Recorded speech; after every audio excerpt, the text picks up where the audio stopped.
নমস্কার দর্শক বন্ধুরা, আমার ইউটিউব চ্যানেল ব্রহ্মময়ীতে আপনাদের সকলকে স্বাগত জানাই। আশা করি আপনারা সকলেই খুব ভালো আছেন, সুস্থ আছেন। তো আমার যে পঞ্চাঙ্গের যে টিউটোরিয়াল ভিডিও সিরিজ আমি আপলোড করছিলাম, অর্থাৎ এর আগের পর্বে আমি বলেছিলাম যে পঞ্চাঙ্গের কটা অঙ্গ এবং পঞ্চাঙ্গের অন্যতম অঙ্গ হিসাবে পার্থিব শিবলিঙ্গ পূজা। আজকে সেই টিউটোরিয়াল ভিডিওর সেকেন্ড পার্ট অর্থাৎ দ্বিতীয় পর্ব আপলোড করতে চলেছি। তো আজকের ভিডিওতে আমার মূল আলোচ্য বিষয় হলো শ্রী শ্রী চণ্ডীপাঠ ও মা দুর্গার পূজা। কারণ আমাদের পঞ্চাঙ্গের একটা অঙ্গের মধ্যেই এই চণ্ডীপাঠ ও মা দুর্গার পূজা, শ্রী শ্রী চণ্ডী এবং মা দুর্গার পূজাটা পড়ে। তো আসুন আমার মা ব্রহ্মময়ীর চরণে প্রণাম জানিয়ে, আমার শিক্ষক মহাশয়ের চরণে প্রণাম জানিয়ে আজকের আলোচনা পর্ব আমি শুরু করলাম। আজকের আলোচনা পর্বে যেমনটা আমি প্রথমেই বললাম, শ্রী শ্রী চণ্ডী এবং মা দুর্গার পূজা পদ্ধতি। তো আমি যখন অনেক দিন আগে যখন আমি ভিডিও বানিয়েছিলাম শুধুমাত্র চণ্ডীপাঠ সম্পর্কে, আমার চ্যানেলে যে ভিডিওটা আপলোড করা আছে বছর দেড়েক আগে বা বছর খানেক আগে, তো সেখানে আমি চণ্ডীপাঠ সম্বন্ধে সম্পূর্ণ পদ্ধতি বলার চেষ্টা করেছিলাম। তো এই ভিডিওতেও আমি সেই একই পদ্ধতি আর একবার হয়তো রিপিট করব। পদ্ধতিটা এক, সেই ভিডিওটা যদি কেউ দেখে থাকেন সেই ভিডিওতেও যে পদ্ধতির কথা আমি উল্লেখ করেছিলাম, আজকের এই পঞ্চাঙ্গের ক্ষেত্রেও যে চণ্ডীপাঠের একটা ভূমিকা রয়েছে সেখানেও কিন্তু আমি একই পদ্ধতির কথা উল্লেখ করব। তো আপনাদের বোঝার সুবিধার জন্য আমি আরেকবার চণ্ডীপাঠ নিয়ে এই ভিডিওতে নতুন করে আমি আলোচনা করছি, এবং তার সঙ্গে যে আমরা দুর্গানাম জপ করার যে সংকল্প নিয়েছিলাম সেই সংকল্পতেও দুর্গানাম জপটাও বা চণ্ডীপাঠের পরে কিভাবে করতে হবে সেটাও আমি আলোচনা করব। তো দেখুন, প্রথমে আমরা যখন চণ্ডীপাঠ করব, শ্রী শ্রী চণ্ডীপাঠ শুরু করার আগে আমাদের যে নর্মাল যে স্টেপগুলো থাকে পুজোর, আমরা সেই স্টেপগুলো কিন্তু করব। এখানে একটি কথা অবশ্যই মনে রাখা প্রয়োজন, যদি ধরুন পঞ্চাঙ্গের বিভিন্ন রকম কাজেতে আমি এর আগের ভিডিওয়ে বলেছিলাম বিভিন্ন রকম ক্রিয়া পদ্ধতি থাকে, অর্থাৎ আমি বলতে চাইছি কোনো জায়গায় ধরুন একরূপ চণ্ডীপাঠের প্রয়োজন পড়ল, তখন তো সেখানে একজন ঠাকুরমশাই চণ্ডীপাঠ করবেন। যেখানে আপনার তিন রূপ চণ্ডীপাঠের প্রয়োজন, সেখানে কিন্তু একজন ঠাকুরমশাই প্রধান ঘটস্থাপন করে মা চণ্ডীকে ঘটে আবাহন করে পুজো করবেন। অপর দুজন ঠাকুরমশাই তাম্রকুণ্ডে জল নিয়ে তারা মাকে আবাহন করে পঞ্চপ্রচারে ছোট করে পুজো করে তারা পাঠ শুরু করবে। আর যিনি ঘটে বসে অর্থাৎ ঘটস্থাপন করে যে ঠাকুরমশাই মা চণ্ডীকে পুজো করবেন তাকে তো ষোড়শ প্রচারে পুজো করতে হবে। তো তার পক্ষে ষোড়শ প্রচারে মাকে পুজো করার পরে আবার গোটা চণ্ডী বইটা পড়া অনেক অংশে দেখা যায় যে সময়ের জন্য সম্ভব হয় না। সেই জন্য যেখানে তীরাবৃত্তি চণ্ডীর উল্লেখ থাকে, অর্থাৎ তিনবার চণ্ডীপাঠের কথা বলা হয়ে থাকে, যেসব পঞ্চাঙ্গ শান্তি সুস্থয়নের ক্ষেত্রে এই জিনিসটা করা হয়, সেখানে একজন ঠাকুরমশাই ঘটস্থাপন করে শুধু মা চণ্ডীকে ষোড়শ প্রচার বা দশপ্রচারে পুজো করেন। বাকি ঠাকুরমশাইরা কী করেন, ওনারাও তাম্রকুণ্ডে জল নিয়ে মা চণ্ডীকে সংক্ষেপে পূজা করে চণ্ডীপাঠ শুরু করে দেন। তো যেখানে যেমন প্রয়োজন সেই অনুযায়ী আপনারা এই জিনিসটা করবেন, কিন্তু পূজার যে পদ্ধতি, পূজার যে স্টেপ, সেগুলো কিন্তু এক। ঠিক আছে? তো চণ্ডীপাঠ শুরু করার আগে প্রথমে আমাদের যে নর্মাল স্টেপ আছে, অর্থাৎ আসনে বসে প্রথমে আগে গঙ্গা স্নান মন্ত্র আপনারা পাঠ করে নিলেন। বিষ্ণুপাদ, আমি শুধু স্টেপগুলো বলছি। বিষ্ণুপাদার্ঘ সম্ভূতে গঙ্গেতি পথগামিনী ধর্মদ্রোবিতে বিখ্যাতে পাপং মে হরো জাহ্নবী শ্রদ্ধয়া ভক্তি সম্পন্নে শ্রীমাতর দেবী জাহ্নবী অমৃতে নাম্বুনা দেবী ভাকিরতি পুনিহিমাম ওং গঙ্গা ওং গঙ্গা ওং গঙ্গা। গঙ্গা স্নান মন্ত্র পাঠ করা হয়ে গেল, আপনারা তিলক ধারণ করলেন, শিখাবন্ধন করলেন, হয়ে গেল। তারপর আপনারা চলে যাচ্ছেন আচমনেতে। আচমন নতুন করে কি বলার কিছু নেই, আচমন করলেন, বিষ্ণু স্মরণ করলেন, এরপরে আপনারা গন্ধাদির পুষ্প শুদ্ধি করলেন, কর শুদ্ধি করলেন। পুষ্পশুদ্ধি করশুদ্ধি হয়ে যাবার পর আসন শুদ্ধি করবেন, সামান্য অর্ঘ্য স্থাপন, জলশুদ্ধি করলেন, হয়ে গেল। এইগুলো হয়ে যাবার পর নারায়ণ শিলা থাকলে শালগ্রাম শিলাকে স্নান করিয়ে নিলেন, নারায়ণকে তুলসী প্রদান করলেন।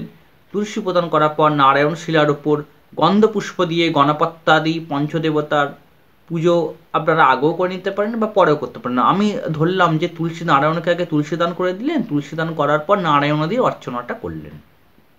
নারায়ণাদির অর্চনা হয়ে গেল, সূর্যার্ঘ্য দিলেন, সূর্য প্রণাম করলেন, হয়ে গেল। আপনারা গায়ত্রী মন্ত্র জপ করলেন, বৈদিক গায়ত্রী। এগুলো হচ্ছে একদম বেসিক স্টেপ। আমরা যে কোনো পুজো করার ক্ষেত্রেই এই স্টেপগুলো ফলো করে থাকি, আমি শুধুমাত্র সেই স্টেপগুলোই এখন বলছি। তো এগুলো আপনারা করলেন, এগুলো সূর্যার্ঘ্য দিলেন, সূর্য প্রণাম করলেন। সূর্য প্রণাম হয়ে যাওয়ার পরে এইবার আমাদের যে গায়ত্রী মন্ত্র আছে, বৈদিক গায়ত্রী জপ করলেন, জপ বিসর্জন করলেন। নেক্সট আমাদের যে গুরুমন্ত্র যারা দীক্ষিত, গুরুদেবের মন্ত্র জপ করলেন, জপ বিসর্জন করলেন। এই পর্যন্ত আমাদের ক্রিয়া কমপ্লিট হয়ে গেল। যেহেতু আমরা পঞ্চাঙ্গ শান্তি সুস্থয়নের মূল সংকল্প যজমানকে দিয়ে বসিয়ে করিয়ে নিয়েছি, তাই এখানে আমার নতুন করে সংকল্প সুক্ত পাঠ স্বস্তি বাচনে কোনো প্রয়োজন নেই। যজমানকে বসিয়ে আমরা, কারণ এর আগেই আমরা সংকল্প সুক্ত পাঠ ইত্যাদি কর্মগুলো যজমানকে দিয়ে করিয়ে নিয়েছি। তো এখানে আমার সূর্যার্ঘ্যের পর, গায়ত্রী মন্ত্র জপের পর, জপ বিসর্জনের পর আমি ডাইরেক্ট চলে যাব পঞ্চগব্য শোধন মন্ত্রে। আমাদের পঞ্চগব্য শোধনের যে যজুর্বেদীয় মন্ত্র আছে, আমরা যজুর্বেদ মতে পুজো করলে আমরা যজুর্বেদীয় মন্ত্র প্রয়োগ করব, সামবেদ মতে পুজো করলে সামবেদ মন্ত্র প্রয়োগ করব। যজুর্বেদের মতে মন্ত্রগুলো দেখবেন বইতে দেওয়া আছে, তবুও আমি একবার বলে দিচ্ছি। গোমূত্র শোধন করা হবে গায়ত্রী পাঠ দ্বারা, গোময় শোধন হবে ওং গন্ধদ্বারাং দুরাধর্ষাং নিত্য পুষ্টাং করিষ্যিনিম ঈশ্বরিং সর্বভূতানাং তামি হপপয়স্যম, এটা হলো আপনার গোময়। দুগ্ধ হচ্ছে ওং আপায়স্প সমীতুতে বিশ্বত সমবৃষ্ণম ভবাবাজস্য সঙ্গতে। দধি শোধন হবে ওং দধিক্রাপ্ন আকারী সং জিষ্ণু রস্যস্য বাজিন সুরবীন মুখাকরত প্রণ আয়ুগুংসি তারিষদ। ঘি শোধন হবে এবং তেজস্বী শুক্রমশ্বমিতমসি ধামনামাসি প্রিয়ং দেবনাম মনাধিষ্ঠং দেব যজনমসি। তার সঙ্গে দিতে হবে কুশোদক। কুশোদক মানে হচ্ছে কুশের জল। ওং দেবস্য ত্বা সবিতু প্রোষ বিচ্ছিন্নবাহুব্যং পুষ্ণ হস্ত ভ্যাম দদে। তারপরে গায়ত্রী মন্ত্র পাঠ করে, অর্থাৎ বৈদিক গায়ত্রী মন্ত্র পাঠ করে সমস্ত শোধন করা দ্রব্যগুলোকে একত্রে মিশ্রিত করে গায়ত্রী মন্ত্র পাঠ করে 3 বার আমাদের জিনিসটাকে গুলিয়ে নিতে হবে। অর্থাৎ গায়ত্রী পাঠ করে সমস্ত যে শোধন করার জিনিসগুলো আমরা আলাদা আলাদা জায়গায় শোধন করেছি, সেগুলো একত্রিত করে 3 বার এরকমভাবে কুশ দিয়ে মিশিয়ে নিতে হবে। তাহলেই আমার পঞ্চগব্য শোধন কাজ কমপ্লিট হয়ে গেল। তো পঞ্চগব্য যখন আমার শোধন হয়ে গেল, তারপরে আমি এর পর্যন্ত হয়ে গেল। এরপর আমার যে সমস্ত ন্যাসগুলো আছে, নতুন করে বলার কিছু নেই, ন্যাসগুলো আমি করব। তার আগে অবশ্যই আমি ভূতশুদ্ধি করে নিলাম, রং রং রং মন্ত্র বলে ওং মূল সিংহাটা চিরজীব এবং আমি শুধু জাস্ট হেডিংগুলো বলছি আপনাদের সুবিধার জন্য, কারণ বারবার একই মন্ত্র রিপিটেশন করে ভিডিও লম্বা করার কোনো অর্থ হয় না। তো আমি প্রথম আমি এগুলো করে নিলাম, ভূতশুদ্ধিটা করে নিলাম। ভূতশুদ্ধি হয়ে যাবার পর মাসভক্ত বলি বিঘ্ন অপসারণ করে নিলেন। মাসভক্ত বলি বিঘ্ন অপসারণ হয়ে যাবার পর মাতৃকা ন্যাস করলেন, সাধারণ করন্যাস করবেন, সাধারণ অঙ্গন্যাস করলেন, হয়ে গেল। নেক্সট এরপর আসছে আপনার মূল মন্ত্রে প্রাণায়াম। মাস চণ্ডীর মূল মন্ত্র হচ্ছে হ্রিং। হ্রিং মন্ত্রে অর্থাৎ হ্রিং বীজ দ্বারা আপনি প্রাণায়াম করে নিলেন। নেক্সট অন্তর্মাতৃকান্যাস, পার্শ্বমাতৃকান্যাস, সংঘার মাতৃকান্যাস 3টে করবেন। নেক্সট তারপরে করছেন আপনি পিঠন্যাস। আমাদের যে নর্মাল পিঠন্যাস আছে, পিঠন্যাস করলেন। তারপর হয়ে যাচ্ছে আপনার ব্যাপক ন্যাস করলেন। ব্যাপক ন্যাস হয়ে যাবার পর এইবার আসছে মূল মন্ত্রে করন্যাস এবং মূল মন্ত্রে অঙ্গন্যাস। মায়ের মূল মন্ত্র হচ্ছে হ্রিং। আপনারা এই হ্রিং মূল মন্ত্র দ্বারা করন্যাস এবং অঙ্গন্যাস করলেন। খ্রাং অঙ্গুষ্টাভ্যাং নম হ্রিং তর্জনিভ্যাং স্বাহা হুং মধ্যমাভ্যাং বৌষট হ্রিং অনেমিকাভ্যাং হুং খ্রোং কনিষ্ঠাভ্যাং বৌষট হুং করতলে পৃষ্ঠাভ্যাং মস্তায় ফট। হ্রাং হৃদয়ায় নমো, হ্রিং শিরসি স্বাহা, হুং শিখয় বৌষট, হ্রিং কবচায় হুং, খ্রোং নেত্রাত্বয়ায় বৌষট, হ্রহ করতলে পৃষ্ঠভ্যাম আস্তায় ফর। এই যে মায়ের যে মূল বীজ মন্ত্র হ্রিং, এই মূল বীজ মন্ত্র দ্বারা করন্যাস করলেন, অঙ্গন্যাস করলেন। নেক্সট এবার আসছে ঋষ্যাতি ন্যাস। শ্রী শ্রী চণ্ডীর যে ঋষ্যাতি ন্যাস সকল চণ্ডী পাঠ্যের বইয়েতে যেটা আছে সেইটা করলে, সেই ঋষ্যাতি ন্যাসটাই এখানে হবে। অশ্ব শ্রী সপ্তশতী স্তোত্র মন্ত্রস্য নারদ ঋষি গায়ত্রী ছন্দঃ দক্ষিণামূর্তি দেবতা হ্রিং বীজং স্বাহা শক্তি মম অষ্ট সিদ্ধত্বে বিনিয়োগঃ। ওং ব্রহ্মণের ঋষয় নম, গায়ত্রী ছন্দস্য নম, মহাকাল্যই দেবতায় নম, বিষ্ণবের ঋষয় নম, উষ্ণিক ছন্দস্য নম, মহালক্ষ্মী দেবতায় নম, রুদ্র ঋষয় নম, উষ্টব ছন্দস্য নম, মহাসরস্বতী দেবতায় নম, হ্রিং বীজায় নম, সখা শক্তায় নম। হয়ে গেল। নেক্সট ঋষ্যাতি ন্যাস হয়ে যাবার পরে এবার আসছে আমার ঘটস্থাপনের পালা। এবার আসছে আমার ঘটস্থাপন। আমার ঘটস্থাপন ঘট প্রথমে মা চণ্ডীর যে ঘট, নর্মাল ঘটস্থাপন করার সময় একটা সাধারণ নিয়ম যেটা আমরা সবাই জানি, ঘটকে আগে ভালো করে সুসজ্জিত করে সাজিয়ে নিতে হবে। যদি আমরা স্ত্রী দেবতার পুজো করি তাহলে ঘটেতে আমরা লাল সুতো দিয়ে ঘটের মুখেতে একটা আলতা পাতা বা আমরা একটা বাঁধবো, একটা অর্ঘ্য বাঁধবো এবং সেটা লাল সুতো দিয়ে বাঁধবো। আমরা সকলেই যেটা জানি একটা কমন নিয়ম। আর পুরুষ দেবতার পুজো হলে ঘটেতে সাদা সুতো বাঁধবো অর্ঘ্য বাঁধার সময়। আচ্ছা, নেক্সট হচ্ছে ঘটেতে ডাব টাপ দিয়ে আগে সাজিয়ে নিলেন, একশরা আতপ চাল দিয়ে দিলেন, পঞ্চপল্লব থাকলে ঘটে পঞ্চপল্লব দিলেন, অথবা শুধুমাত্র আমের যে আম পাতা হয় সে আম্রপল্লব ঘটের মুখে দিয়ে দিলেন। ঘটে গঙ্গা জল দেবেন, ঘটেতে অল্প করে একটু সিদ্ধি দিলেন, পঞ্চরত্ন থাকলে বা নবরত্ন থাকলে ঘটেটা দিয়ে দিলেন, মুখে একশরা আতপ চাল দিলেন ঘটেতে, তাতে 1 টাকার কয়েন, একটা পান সেজে দিয়ে দিলেন, দিয়ে তার উপরে একটা ডাব সশিস ডাব বসালেন, তাতে স্বস্তিক চিহ্ন আঁকা রইল, ডাব বসিয়ে ডাবের ওপর একটা গামছা দিয়ে আচ্ছাদন করে দিলেন। আর এটা আর ঘটেতে আপনার যে সশিস ডাব, ওই ডাবেতে আপনি কি করলেন, মা চণ্ডীর জন্য শাঁখা নোয়া কর একটা সেট এই ডাবেতে আটকে দিলেন, একটা ছোট্ট চাঁদমালা ঘটেতে আটকে দিলেন, একটা সোলার মালা আটকে দিলেন। আপনার ঘটটা সাজানো তৈরি হয়ে গেল। এইবার এই ঘটের গোড়াতে একটুখানি পঞ্চশস্য ছড়িয়ে দিলেন। আপনারা ওই আমরা যে ঘট বসাবার যে আসন মণ্ডল রচনা করি অর্থাৎ অষ্টদল পদ্ম, আপনারা রং দিয়ে যে 5 রকম আমাদের রং আছে, 5 রকম রং দিয়ে একটা অষ্টদল পদ্ম রচনা করে এঁকে তার উপর ঘটস্থাপন করলেন। এইটা হলো ঘট সাজানোর নিয়ম, যেটা আমি সংক্ষেপে বলার চেষ্টা করলাম। এবার সেই ঘটটাকে স্থাপন করবেন। নর্মাল যজুর্বেদীয় যে ঘটস্থাপন মন্ত্র আছে সেই মন্ত্র দ্বারা আপনারা ঘটস্থাপন করবেন। ঘটস্থাপনের সমস্ত মন্ত্রগুলো যে কোনো পূজা বইয়েতে আপনারা পেয়ে যাবেন। মা চণ্ডীর পুজোতেও সেই ঘটস্থাপনের একই নিয়ম অনুসরণ করে আপনারা ঘটস্থাপন করবেন। এখন দেখুন, অনেক মানুষ প্রশ্ন করেন যে শুধুমাত্র কি যজুর্বেদীয় নিয়মেই ঘটস্থাপন করা যায়, সামবেদীয় নিয়মে কি করব না, বা শুধুমাত্র যজুর্বেদীয় নিয়মই কেন এত প্রযোজ্য হয়, এটা অনেক মানুষ বলেন। তো সেই প্রশ্নের উত্তরে আমি বলবো, যেহেতু যজুর্বেদ ব্রাহ্মণ এবং অব্রাহ্মণ উভয় ক্ষেত্রেই প্রযোজ্য হয়, সেই জন্য বেশিরভাগ পুজোর ক্ষেত্রে ঠাকুরমশাইরা আমরা যজুর্বেদকেই প্রাধান্য দিই, অর্থাৎ যজুর্বেদ রূপেই করি। কিন্তু যজমান যদি নিজের বেদ নিজে বলতে পারেন, অর্থাৎ যজমান যদি বলেন যে আমি সামবেদীয় ব্রাহ্মণ, তাহলে কিন্তু ঠাকুরমশাই যজমানের বেদ অনুসারে অর্থাৎ সামবেদ অনুসারে ঘটস্থাপন করবেন এবং সামবেদেতে ঘটস্থাপনের যে যে মন্ত্র আছে সেই সমস্ত মন্ত্রগুলি ঘটস্থাপন করবেন। তখন কিন্তু যজুর্বেদের মন্ত্রেতে উনি যাবেন না, অর্থাৎ যজমানের বেদ অনুযায়ী ঠাকুরমশাইরা ঠিক করবেন যে কোন বেদের অনুসারে ঘটস্থাপন হবে এবং পুজোটা হবে।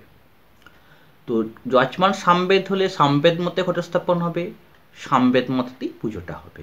আর যজমান যদি নিজের বেদ বলতে না পারেন, অনেক বেশিরভাগ ক্ষেত্রেই মানুষ এখন নিজের বেদ বলতে পারেন না, যজমান ব্রাহ্মণই হোক বা অব্রাহ্মণই হোক বলতে পারেন না, সেক্ষেত্রে ঠাকুরমশাইরা যজুর্বেদ প্রয়োগ করবেন। কারণ যজুর্বেদী ব্রাহ্মণও আছেন, যজুর্বেদী অব্রাহ্মণও আছেন। তাই যজুর্বেদটা একটা কমন বেদ হিসাবে আজকের দিনে মানে চলে আসছে, অর্থাৎ আজকের দিনে ব্রাহ্মণ অব্রাহ্মণ উভয়ের ক্ষেত্রেই কিন্তু যজুর্বেদটা প্রয়োগ করাটা একটা কমন ব্যাপার হয়ে গেছে। তো সেক্ষেত্রে আপনারা খেয়াল রাখবেন, যজমান যদি নিজের বেদ বলতে পারেন তাহলে ওনার বেদ অনুসারে আপনারা ঘটস্থাপন করবেন, যদি না বলতে পারেন তাহলে যজুর্বেদের যে মন্ত্র আছে সেই মন্ত্র অনুপাতে আপনারা ঘটস্থাপনটা করবেন। তো এরপর আপনারা ঘটস্থাপন করলেন। ঘটস্থাপন হয়ে যাবার পরে আপনারা ঘটের সামনে আপনারা দ্বার দেবতার পুজো করে নিতে প্রথমে আগে করে নেবেন, অথবা দ্বার দেবতার পুজোটা যখন আপনারা সূর্যার্ঘ্য দিয়েছিলেন তারপরেও করে নিতে পারেন। হিসাব মতো দ্বার দেবতার পুজো করে সমস্ত পুজো করা হয়। যে কোনো পুজোর আগে আমরা দ্বার দেবতার একটা পুজো করি। তো দ্বার দেবতার পুজোটা আপনারা ঘটস্থাপনের আগেও করে নিতে পারেন, যদি না করেন তাহলে ঘটস্থাপনের পরে করে নেবেন। দ্বার দেবতার পুজো করলেন, দ্বার দেবতার পুজো হয়ে গেল। তারপরে একটা পীঠ পূজা আছে, যেমন পীঠর ন্যাস করেছিলাম তেমন পীঠ পূজা আছে। একইভাবে বহুবচন প্রয়োগ করে পীঠ দেবতা গণেভ্যো নমঃ বলে পুষ্প দিয়ে পীঠ দেবতাকে আবাহন করলেন, আবাহন করে পঞ্চপ্রহরে পীঠ দেবতার পুজো করবেন। নেক্সট হচ্ছে গণপত্যাদি পঞ্চদেবতার পূজা, একদম কমন জিনিস, নতুন করে বলার কিছু নেই। আপনারা গণপত্যাদি পঞ্চদেবতাকে আবাহন করবেন ঘটেতে, আবাহন করে নর্মাল যেমন পঞ্চপ্রচারে পুজো করবেন, প্রণাম করবেন, হয়ে গেল। গণপত্যাদি পঞ্চদেবতা পুজো হয়ে যাওয়ার পরে আপনারা একবার একটু গুরুদেবের পুজো করবেন, আপনারা যদি গুরুমন্ত্রে দীক্ষিত হন, কারণ গুরু ছাড়া কোনো বিদ্যা কোনো শিক্ষাই সফল হয় না। আমরা যা কিছু শিখি সবই গুরুমুখী বিদ্যা, গুরু ছাড়া কিছু সফল হয় না। এর আগের ভিডিও তো আমি বলেছিলাম। তো গুরুর একটা পুজো করবেন, সঙ্গে অগ্নির একটা পুজো করবেন। এতে গন্ধপুষ্পে অগ্নয়ে নমঃ, এসব গন্ধ অগ্নয়ে নমঃ, এতৎ পুষ্পম অগ্নয়ে নমঃ, ধূপ দীপ নৈবেদ্য অগ্নয়ে নমঃ। আর গুরুরও তাই, ওং হ্রিং সিং গুরবে, ওং হ্রিং সিং গুরবে নমঃ বা ওইং গুরবে নমঃ বলে গুরুর একটা পুজো করলেন। গুরুর পুজো হয়ে যাওয়ার পর আদিত্যাদি নবগ্রহের পুজো করলেন, ইন্দ্রাদি অস্তিক পালের পুজো করলেন, লোকপালগণের একটা পুজো করলেন। এগুলো হয়ে গেল, সব পঞ্চপ্রচারে পুজো করলেন। হয়ে যাবার পরে এইবার আসছে মা চণ্ডীর মানস প্রচারে পুজো। এখানে বলে রাখি, মা চণ্ডীকে যখন মানস প্রচারে আপনারা পুজো করবেন, মা চণ্ডীর ধ্যান কিন্তু বইয়েতে 3টে দেওয়া আছে। আপনারা যে রাইটারের বই ফলো করেন দেখবেন সেই রাইটারে কি কি ধ্যান দেওয়া আছে। আমি আপনাদের বোঝার সুবিধার জন্য 3টে ধ্যানেরই উল্লেখ করছি, যাতে আপনাদের মধ্যে কোনো কনফিউশন না থাকে। আপনারা হয়তো বলতে পারেন যে আমার বইতে তো এই ধ্যানটা নেই, আবার অন্যজন বলতে পারেন আমার বইতে এই ধ্যানটা নেই, অন্য ধ্যান আছে। তাই আমি 3টে ধ্যানেরই আপনাদের কাছে উল্লেখ করছি, যার বইতে যে ধ্যানটা থাকবে আপনারা সেই ধ্যানটা করেই মাকে পুজো করবেন, তাতে কোনো রকম অসুবিধা নেই। দেখুন কি বলছে। 1 নম্বর ধ্যান বা প্রথম ধ্যান দেখুন, ওং মধ্যে সুদব্ধি মুনি মণ্ডপরত্ন পরত্ন বেদিং সিংহাসন পরিগতং পূরিপীতবর্ণম পীতাম্বরং কনকমল্ল বিভূষিতং গিং দেবীং স্মরামি ধৃত মুদ্গর বৈরিজিহাম। 1 নম্বর। আর একটা ধ্যান দেখুন, ওং বন্ধু ক কুঙ্কুমাভাসং পঞ্চমুণ্ডাধিবাসিনীম স্ফুরশ্চন্দ্র কলারত্নং মুকুটং মুণ্ডমালিনীম ত্রিনেত্রাং রক্তবাসনাং পিনন্নত ঘটস্তনিম পুস্তকঞ্চক্ষমালঞ্চ বরং চা ভয়কং ক্রমাৎ দধতিং সংস্ফুরে নিত্যং মুত্তারম্মায়মানিতম। এটা হলো 2 নম্বর ধ্যান। 3 নম্বর ধ্যান দেখুন, ওং কালিং রত্ননি বন্ধনুপুরলসৎপদাম্বুজমিষ্টদং কাঞ্চিং রত্নদুকুলহারলোলিতং নীলাং ত্রিনেত্রোজ্জ্বলম সুলদ্দস্ত সহস্রমণ্ডিত ভুজমুদ্বক্ত্র পিনস্তনিম আবদ্ধামৃত রশ্মির রত্নমুকুটং বন্দে মহেশপ্রিয়ম। এবার 3 নম্বর ধ্যান। এই যে 3 নম্বর ধ্যানটা হচ্ছে, এটা হচ্ছে মোস্ট কমন ধ্যান। বেশিরভাগ বইতে এই ধ্যানটা আপনারা পেয়ে যাবেন। এই ধ্যানটা সবথেকে মা চণ্ডীর কমন ধ্যান। ওং যা চণ্ডী মুডুকৈটবা দৈত্য দলনি যা মহিষমূলিনী যা ধূম্রক্ষণ চণ্ডমণ্ড মাথনি যা রক্ত বিজাসনী শক্তি শুম্বনী শুম্ব দৈত্য দলনি যা সিদ্ধিদাত্রী পরা সা দেবী নবকোটি মূর্তি সহিতা মাং পাতু বিশ্বেশ্বরী। এই যে ধ্যানটা, এটা হচ্ছে সব থেকে কমন ধ্যান। এই যে কোনো একটা ধ্যানে আপনারা মা চণ্ডীকে মনে মনে স্মরণ, হাতেতে গন্ধপুষ্প নিয়ে হৃদয়েতে ফুলটা ধরে মাকে এই ধ্যানটা করে গন্ধপুষ্প মাথায় দিয়ে মাকে মানস প্রচারে পুজো করলেন। মানস প্রচারে পুজো করার পর আমরা যেমন বিশেষজ্ঞ স্থাপন করি শঙ্খপাত্রে, বিশেষজ্ঞ একইভাবে স্থাপন করবেন। বিশেষজ্ঞ স্থাপন পদ্ধতি নতুন করে বলার কিছু নেই, সমস্ত দেবতা বিশেষজ্ঞ স্থাপনের যা পদ্ধতি মা চণ্ডীরও একই পদ্ধতি। আপনারা স্থাপন করলেন, স্থাপন করার পরে আবার আপনারা মা চণ্ডীর ধ্যান করবেন। আবার পুনরায় হাতে গন্ধপুষ্প একটুখানি বেলপাতা নিয়ে মা চণ্ডীর ধ্যান করে ওই ধ্যান পুষ্পটা মা চণ্ডীর ঘটের ওপর দিয়ে মাকে আবাহন করলেন। আবাহন, এই যে পঞ্চমুদ্রা দেখিয়ে মাকে আবাহন করলেন ঘটে। আবাহন করার পরে এইবার আপনারা পুজো স্টার্ট করলেন। মায়ের পুজো হলো, সে আপনি পঞ্চপ্রচারও করতে পারেন, দশপ্রচারও করতে পারেন বা ষোড়শ প্রচারও করতে পারেন। মায়ের পুজো করলেন। মায়ের পুজো করার পর একটুখানি আবরণ দেবতার পুজো করলেন। আবরণ, এতেই গন্ধপুষ্পে আবরণ দেবতা গণেভ্যো নমঃ বলে আবরণ দেবতার পুজো করে দিলেন। এরপরে আপনি 3 বার মায়ের কাছে পুষ্পাঞ্জলি দিলেন। এসো সচন্দন গন্ধপুষ্প বিল্লপত্রাঞ্জলি নম সপরিবার শ্রী শ্রী চণ্ডিকায় নমঃ, এটা বলে আপনি 3 বার পুষ্পাঞ্জলি দিয়ে দিলেন।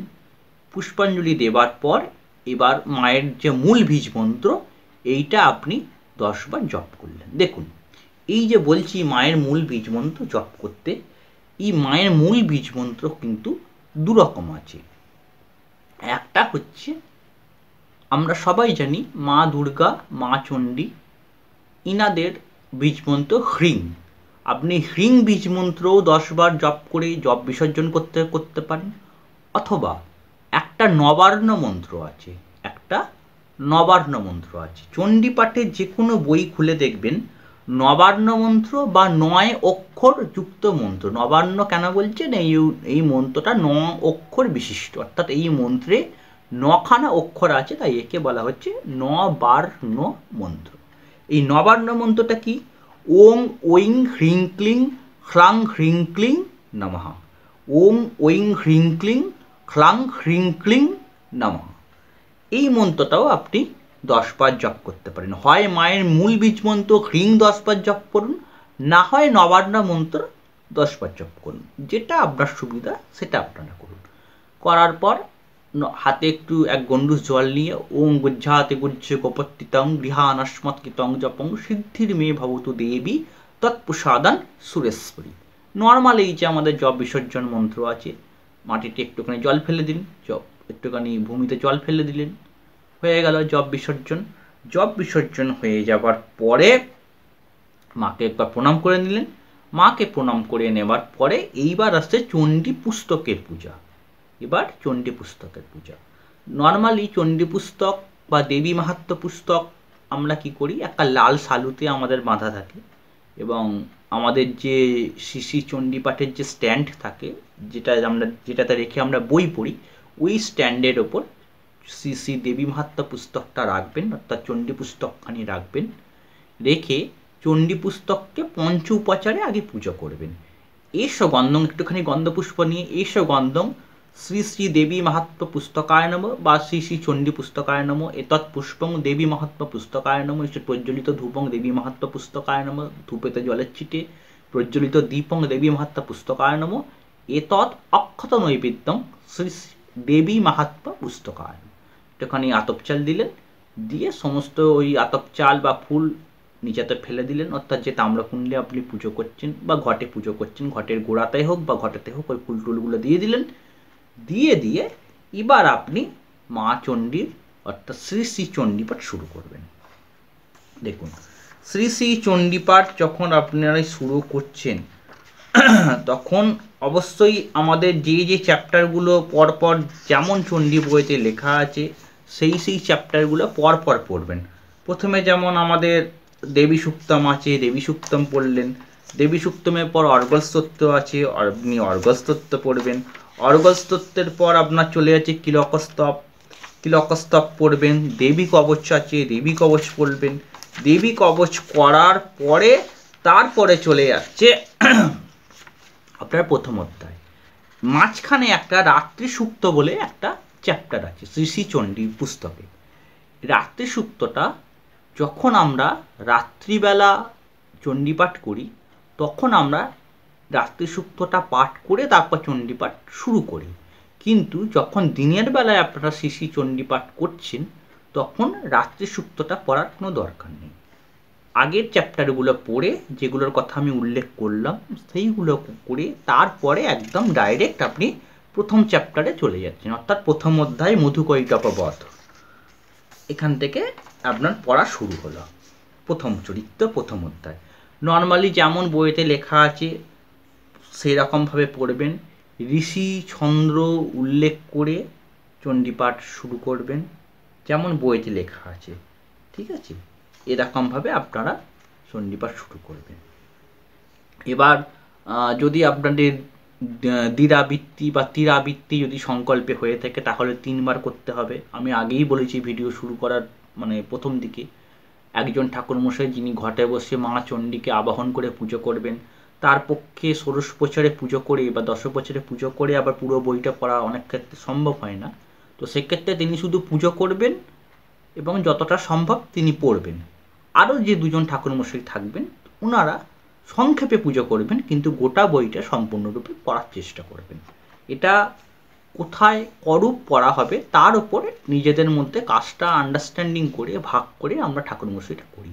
কিন্তু যেখানে একরূপ চণ্ডীপাঠ থাকবে অর্থাৎ একবারই বইটা পড়বো সেখানে ঠাকুরমশাইদের ক্ষেত্রে তেমন বেশি চাপ থাকে না। সেক্ষেত্রে যিনি ঘটস্থাপন করে মা চণ্ডীকে পুজো করবেন তিনি অনায়াসেই মোটামুটি 2.5-3 ঘন্টার মধ্যে গোটা বইটা পড়ে ফেলতে পারবেন, তাতে কোনো রকম অসুবিধা হবে।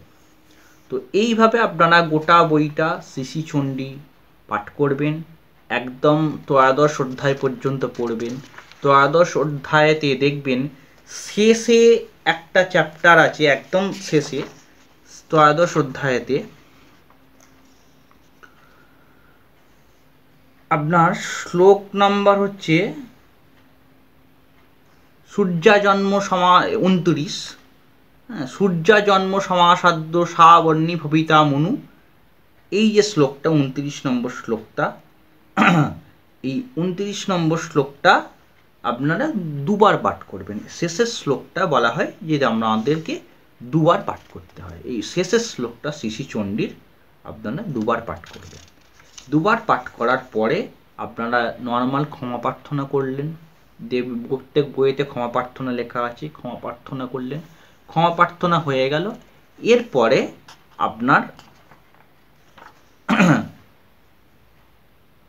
দেওয়া আছে কি না, এরপরে দেওয়া আছে আপনার কবচগুলো। দেখুন এখানে রহস্য অনেকগুলো দেওয়া আছে, একটু রহস্যত্রয় আপনি পাঠ করতেও পারেন নাও করতে পারেন। মেন যেটা পাঠ করতে হবে কুঞ্জিকা স্তোত্রম বা কবচ। এই কুঞ্জিকা স্তোত্রমটা অত্যন্ত শুভ এবং পাওয়ারফুল একটা মন্ত্র।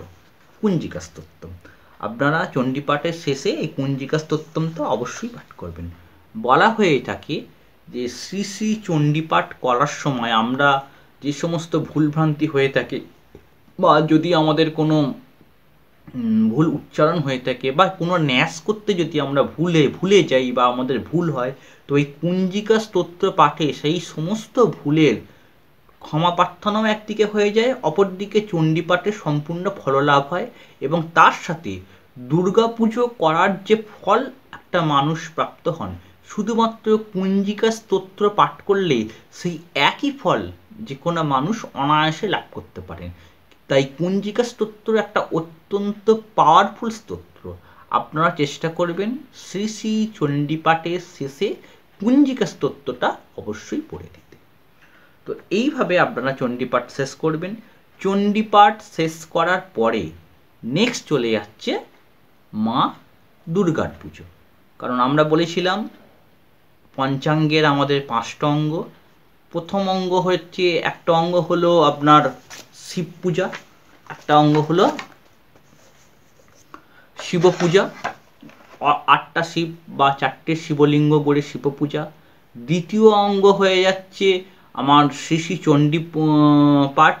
তৃতীয় অঙ্গ হচ্ছে মা দুর্গার পূজা। চতুর্থ অঙ্গ হচ্ছে নারায়ণকে তুলসী দান এবং পঞ্চম অঙ্গ হচ্ছে মধুসূদন নাম জপ। তো চণ্ডীপাঠ যিনি করবেন উনি চণ্ডীপাঠ করে ফেললেন, তারপরে দুর্গা নাম একটা জপ আমাদের করতে হয়। তো দুর্গা নাম জপ আমরা যে করব, দুর্গা নাম জপের অর্থ এই নয় যে আমার চণ্ডীপাঠ হয়ে গেল, আমি হয়ে যাওয়ার পরেই দুর্গা নাম দুর্গা দুর্গা দুর্গা দুর্গা এই নামটা জপ করে ফেললাম, আমার কাজ শেষ হয়ে গেল, না তা নয়। চণ্ডীপাঠ হয়ে যাবার পরে ওই মা চণ্ডীর ঘটেতেই আমি মা দুর্গার ধ্যান করে আমি আগে গন্ধপুষ্প দিয়ে মা দুর্গাকে ঘটে আবাহন করব। আবাহন করার পর নেক্সট মাকে পঞ্চপ্রচারে আমি পুজো করলাম, খুব সংক্ষেপে মাকে পুজো করব। পুজো করার পর দুর্গা মায়ের যে আবরণ দেবতা আছে তাদেরকে সংক্ষেপে আমি ঘটে পুজো করলাম। এখানে আমি সংক্ষেপে বলার চেষ্টা করছি, আমরা যখন দুর্গা পুজো করি তখন আমরা কি করি? দুর্গা পুজো করি, দুর্গা মায়ের পুজো করার পর কি করি? মায়ের অস্ত্রের পূজা করি। মায়ের অস্ত্রের পূজা করার পর কি করি? ব্রহ্মাদি অষ্টশক্তির পূজা করি, অষ্টভৈরবের পূজা করি, বটুকগণের পূজা করি, লোকপালগণের পূজা করি, ক্ষেত্রপালগণের পূজা করি, নবদুর্গার পূজা করি। এতগুলো পুজো তো করি। তো এখানেও দুর্গা পুজো করার পর সংক্ষেপে এদের প্রত্যেককে একটু একটু গন্ধপুষ্প দিয়ে অথবা পঞ্চপ্রচারে পুজো করবেন। সেটা কেমন? আগে মা দুর্গাকে আপনি পুজো করলেন, পুজো করা হয়ে গেল, মায়েরকে প্রণাম করা হয়ে গেল, এতে এই গন্ধপুষ্পে ব্রহ্মাদি অষ্টশক্তি গণেভ্যো নমঃ একটু গন্ধপুষ্প দিয়ে দিলেন, এতেই গন্ধপুষ্পে ভৈরব গণেভ্যো নমঃ হয়ে গেল, এতেই গন্ধপুষ্পে লোকপাল গণেভ্যো নমঃ, এতেই গন্ধপুষ্পে ক্ষেত্রপাল গণেভ্যো নমঃ, এতেই গন্ধপুষ্পে আদিত্যাদি নবগ্রহ গণেভ্যো নমঃ হয়ে গেল, এতেই গন্ধপুষ্পে দিব্য অস্ত্রেভ্যো নমঃ হয়ে গেল। তাহলে সমস্ত পুজোগুলোই আমার বহু বচন প্রয়োগ করে মায়ের যে আবরণ দেবতা আছে প্রত্যেকের পূজা হয়ে গেল। এরপরে মায়ের মূল বীজ মন্ত্র জপ করলেন, ওই হ্রিং জপ করে একইভাবে জপ বিসর্জন করবেন, গুজ্জাতি গুজ্জু গোপর্তিতং এই যে মন্ত্রটা বলে জপ বিসর্জন করলেন। করার পর এইবার মায়ের মূল মন্ত্র যে হ্রিং ওং দুং বা ওং দুর্গা, এই যে মায়ের মন্ত্রটা এইটা 108 বার বা 1008 বার যেরকম জপেতে আপনাদের সংকল্প রেখেছেন সেই অনুসারে আপনারা জপটা করবেন। জপ করলেন, জপ করার পর আবার গুজ্জাতে গুজ্জ গোপর্তিতং এই মন্ত্রেতে মায়ের উদ্দেশ্যে বাম হাতে যে হস্তে মা নাগপাশ ধরে আছে দুর্গা মায়ের ওই বাম হাতের উদ্দেশ্যে একটুখানি জল নিয়ে ভূমিতে জলটা ফেলে দেবেন।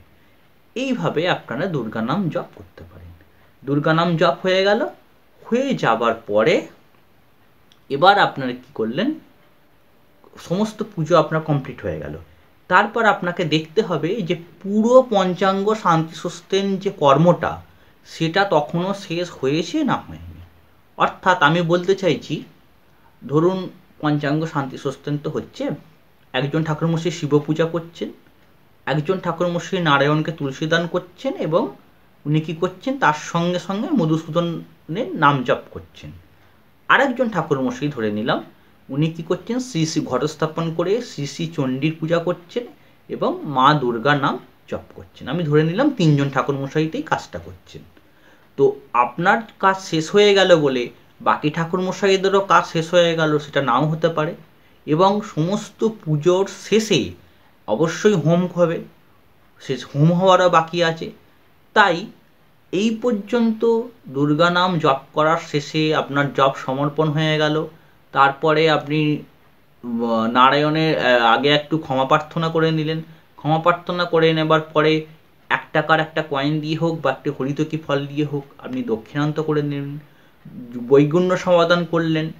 প্রিয়তাং পুণ্ডরিকাক্ষং সর্বযজ্ঞ সরহরি তস্মিন তুষ্টি জগৎতুষ্টং প্রিণীতাং জগতং এতৎ শুভাশুভ কর্মফলং শ্রী নারায়ণের চরণে অর্পিতমস্তু বলে কপালে ঠেকিয়ে নারায়ণের চরণে ভূমিতে জল ফেলে দিলেন।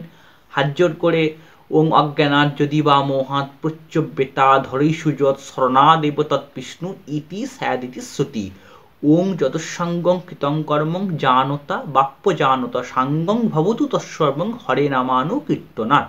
হরি বল হরি, হরি বল হরি, হরি বল হরি।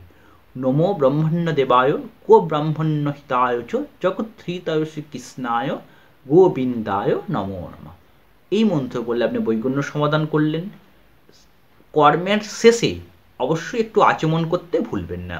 প্রত্যেক কর্মের শুরুতে যেমন আচমন হবে, প্রত্যেক কর্মের শেষেও আচমন হওয়া উচিত। আচমন করাটাও আপনার খুব দরকার। আচমন করে নিলেন, করে নিয়ে ঘট বিসর্জন কিন্তু করবেন না, চুপচাপ একটু ওয়েট করবেন। যখন দেখবেন পঞ্চাঙ্গের হোম কর্ম শেষ হয়ে গেল, হোমের ভস্য তুলে তিলক হয়ে গেল, হোমের ভস্য তুলে প্রথমে মা চণ্ডীর ঘটেতে একটু তিলক দিলেন। যিনি নারায়ণ পূজা করেছেন তিনি নারায়ণ শিলাতে তিলক দিয়েছেন, বা যিনি শিব পূজা করেছেন উনিও তিলক ধারণ করেছেন। যজমানের কপালে তিলক পরানো হয়ে গেছে, হোম সম্পূর্ণভাবে হয়ে গেছে এবং ওনাদেরও দক্ষিণান্ত হয়ে গেছে। তারপরে আপনি ঘট বিসর্জন ক্রিয়া করবেন। তার আগে কিন্তু করবেন না। যতক্ষণ না হোম হচ্ছে এবং সম্পূর্ণ কর্ম শেষ হচ্ছে ততক্ষণ পর্যন্ত আপনার পুজো হয়ে গেলেও আপনি ঘট বিসর্জন করবেন না। তো এইভাবে মায়ের পুজো হয়ে যাবার পর এইবার ঘট থেকে আমরা যেমন সংহার মুদ্রা দ্বারা একটা পুষ্পকে তুলে আঘ্রাণ করে এরকমভাবে নিজের বাঁদিকে একটা ত্রিভুজ এঁকে বা ব এঁকে সেখানে চণ্ডেশ্বরীর পূজা করি, সেখানে নির্মাল্য বাসিনীর পূজা করি। ওই রকমভাবে এতে গন্ধপুষ্পে নির্মাল্য বাসনী নম, এসো গন্ধ নির্মাল্য বাসনী নম, তৎপুষ্পং নির্মাল্য বাসনী নম, প্রজ্বলিত ধূপং নির্মাল্য বাসনী নম, দীপং নির্মাল্য বাসনী নম, অক্ষত নৈবেদ্য নির্মাল্য বাসনী নম। নির্মাল্য বাসিনী পূজা করবেন বা চণ্ডেশ্বরী পূজা করবেন। পূজা করার পরে এরপরে ঘটটাকে একটুখানি জলের ছিটে দেবেন, কুশের দিয়ে একটু জলের ছিটে দেবেন। ওম শ্রী শ্রী চণ্ডিকা দেবী ক্ষমধ্যম, ওং শ্রী শ্রী দুর্গা দেবী ক্ষমধ্যম। কারণ আপনি দুটো দেবতার পূজা করেছেন, মা চণ্ডীর করেছেন, মা দুর্গার করেছেন। দুজনের নাম বলে ক্ষমধ্যম বলে জলের ছিটা দিলেন। হাতে করে একটুখানি ঘরটাকে এরকমভাবে সামনে একবার পেছনে একবার 3 বার নাড়িয়ে দিলেন। একটা মন্ত্র বলবেন, ওং গচ্ছ গচ্ছ পরং স্থানং সস্থানং দেবী পরমেশ্বরী পূজাকালে তু পুনরায় গমনায় চ। কি বললাম? পূজাকালে তু পুনরায় গমনায় চ। দেখুন বইতে কিন্তু এটা লেখা আছে, গচ্ছ গচ্ছ পরং স্থানং সস্থানং পরমেশ্বরী সংবৎসর কাল ব্যতীতে তু পুনরায় গমনায় চ। অর্থাৎ বইয়ের মন্ত্রটার মানে কি, যে মা আপনি নিজের স্বস্থানে ফিরে যান, 1 বৎসর বাদে আপনি আবার ফেরত আসবেন। কিন্তু আমরা বলছি পূজাকালে তু পুনরায় গমনায় চ। এটা কেন অনেক ঠাকুরমশাই বলে থাকেন, আমি একবার প্রশ্ন করেছিলাম, তো ওনারা যে উত্তরটা দিয়েছিলেন আমাকে, আমি সেটাই বলছি আপনাদের। আজকে যে যজমানটা পঞ্চাঙ্গ শান্তি সুষ্ঠান করলেন, 1 বৎসর বাদে উনি যে আবার পঞ্চাঙ্গ শান্তি সুষ্ঠান করবেন, আবার যে শ্রী শ্রী চণ্ডীপাঠ হবে বা আবার যে শ্রী শ্রী দুর্গা নাম জপ হবে, তার কি কোনো গ্যারেন্টি আছে? কোনো গ্যারেন্টি নেই। তাহলে আমি যদি বলি সংবৎসর কাল ব্যতীতে তু পুনরায় গমনায় চ, অর্থাৎ মা 1 বছর হয়ে যাওয়ার পর সংবৎসর পরে তুমি আবার এসো, তাহলে এই কথাটার কি কোনো মানে হলো? কোনো অর্থ দাঁড়ালো না। কিন্তু যদি বলা হয় পূজাকালে তু পুনরায় গমনায় চ, অর্থাৎ মা যখন আবার তোমার পূজা হবে তখন তুমি আবার এসো মা, আবার তুমি আদিষ্ঠান হও, তাহলে সেটার একটা অর্থ দাঁড়ালো। যজমানটা আবার যখন পুজো করবে, আবার যখন কোনো ঠাকুরমশাই মাকে ঘটস্থাপন করে আবাহন করে পুজো করবেন, মা তুমি তখন আবার এসো। তো এই অর্থটা আমাকে বলেছিলেন একজন ঠাকুরমশাই, তো সেটাই আমি আপনাদের বলার চেষ্টা করলাম। কিন্তু বইয়েতে বিসর্জনের যে মন্ত্রটা, সেটা কিন্তু লেখা আছে সংবৎসর ব্যতীতে তু পুনরায় গমনায় চ। এবং এর সঙ্গে আরও কিছু অ্যাডিশন মন্ত্র আছে, ওগুলো শ্রুতি মধুরের জন্য বলতেও পারেন, নাও বলতে পারেন। যদি মুখস্থ থাকে অবশ্যই বলতে পারেন, কোনো রকম অসুবিধা নেই। তো এই মন্ত্র বলে আপনারা ঘট বিসর্জন করে দিলেন, আপনার পুজো সম্পূর্ণরূপে হয়ে গেল। তো এইভাবে আপনারা পঞ্চাঙ্গের ক্ষেত্রে মা চণ্ডীর এবং সঙ্গে মা দুর্গার পুজো একসঙ্গে একই ঘটে করতে পারবেন। তো আজকের ভিডিওতে আমি পঞ্চাঙ্গ শান্তি স্তয়নের সেকেন্ড পার্ট আপলোড করার চেষ্টা করলাম। দেখুন, প্রত্যেক ভিডিওতে আমি যেমন বলার চেষ্টা করি, তেমন এই ভিডিওতে আমি একই কথা বলবো। ভিডিওটি নবাগত ঠাকুরমশাইদের জন্য, আমার মতনই যারা নবাগত ঠাকুরমশাই, যারা নতুন পৌরোহিত্য প্রফেশনে এসছেন তাদের জন্য, অভিজ্ঞ ঠাকুরমশাইয়ের জন্য এই ভিডিও আমার কখনোই আপলোড করা হচ্ছে না। বরং অভিজ্ঞ ঠাকুরমশাইরা যেখান থেকে আমার এই ভিডিওটা দেখছেন, আপনারা অবশ্যই কমেন্ট করবেন, কোনো রকম ভুল ত্রুটি থাকলে আমার সংশোধন করে দেবেন। এবং আরেকটা জিনিস আমি আপনাদের সকলের কাছে বলতে চাইবো, আপনারা কি কোথা থেকে দেখছেন যদি একটু আপনাদের লোকেশনটা জানান তাহলে বড়ই আনন্দিত হব। তাহলে আমি অন্তত পক্ষে জানতে পারবো যে আমার ভিডিওটা কত দূর পর্যন্ত মানুষের কাছে পৌঁছাচ্ছে। জাস্ট এইটুকুন উদ্দেশ্যেই আমি আপনাদের কাছে অনুরোধ করব, আপনারা কি কোথা থেকে দেখছেন একটু যদি লোকেশনটার কথা উল্লেখ করেন তাহলে আমার খুব আনন্দ লাগবে। আপনারা সকলে ভালো থাকুন, সুস্থ থাকুন, নিরোগ থাকুন। মা ব্রহ্মময়ীর চরণে এই কামনা করে আজকের আলোচনা পর্ব আমি শেষ করি। নমস্কার।